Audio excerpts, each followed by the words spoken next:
Kapag tayo ay kumikita, ito yung income, dapat, hindi lahat napupunta sa expenses or sa gastos. Dapat meron din napupunta sa savings. And yung savings natin hindi dapat na puro nasa investment lang.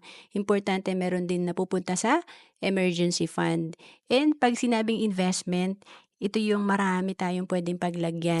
So, puwedeng sa safe pero hindi withdrawable until maturity. So, ito yung 10 to 20 years bago mo siya makuha. And then may safe din, fluctuating and puwedeng i-withdraw. And meron din mga high risk, high yield kagaya ng business and stocks. And kung naghahanap ka kung saan ka puwedeng magsimula sa investment, puwede kang magsimula sa Kaiser kasi dito tatlo na ang meron ka na parang kape.